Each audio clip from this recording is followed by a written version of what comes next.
South Korea's new president promising there will never be another war on the Korean peninsula, adding only the Republic of Korea can make the decision for military action.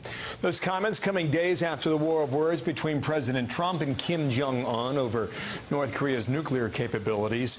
Meanwhile, new video of Secretary of State Rex Tillerson and Secretary of Defense James Mattis meeting with Japanese officials this morning, and that's a topic that Michael Waltz is very clued in on.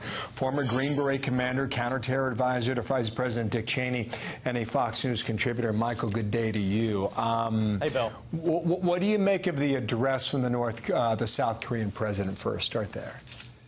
Well, South Korean President Moon kind of had to say that. You know, the South Koreans have their own politics as well. He ran against his predecessor, who was essentially kicked out of office on corruption charges, and he ran on reconciliation, which a number of South Korean presidents have done in terms of extending a hand to the North and avoiding a war at all costs, which would be devastating to South Korea. At the same time, though, he's been working quietly, his government has been working quietly with the U.S. military to put the THAAD missile defense system in place, which the Chinese had opposed and which he had initially imposed. So, you know, we're doing things quietly behind the scenes. But, Bill, I was just in Japan talking with Japanese officials, including the new foreign minister, and they are not on the same page with the South Koreans. They are adamantly opposed. I asked them if they could, the Japanese, if they could live with a nuclear North Korea, and before I even got this sentence out of my mouth, they said absolutely not. That is not on the table. So you know, I think we have to keep pressure on China. The North Koreans, and Kim especially, are very good at dialing up pressure and then dialing it down just below that threshold where we'll take action, and while at the same time they're buying time to develop their program to full fruition. All right, there was another story out today, and just take a look at this. And North Korean chemical weapons produced since the 1980s now, estimated to have as many as 5,000 tons, can likely produce anthrax, smallpox, and plague. Now, listen, this is something we haven't addressed because the nuclear threat has been so prominent over the past several months, or even years for that matter. Right. In a war, is it harder to locate or target or destroy this material? Well, this material is able to be delivered by artillery. So this is one of the reasons that the military option, while it has to be on the table, and the North Koreans and the Chinese have to believe that we will go there.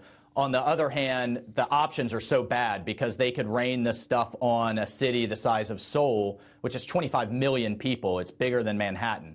And they could do it through their artillery pieces, and I'm not confident that we could get it all in an early strike. So this is why, you know, China is the key. We have passed UN sanctions like Nikki Haley just did before, but the Chinese have to enforce them. The Chinese could choke off the North Korean regime economically if it wanted to tomorrow.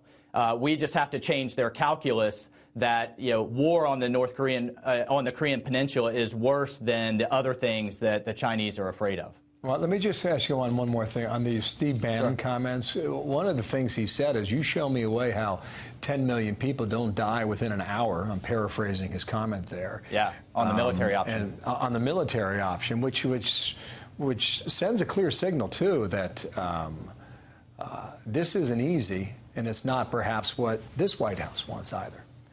You know, it's not easy. I don't think putting those kind of statements out there publicly is helpful because, again, you know, what the president did was told, you know, the North Korean leader that we are serious this time. Unlike the last administration, we will not live with the North Koreans holding the region and holding the United States hostage with nuclear weapons. At the same time, to Bannon's point, which I wish was made quietly, that's why this has to be the top priority with the Chinese, and I disagree that we can go soft on that issue.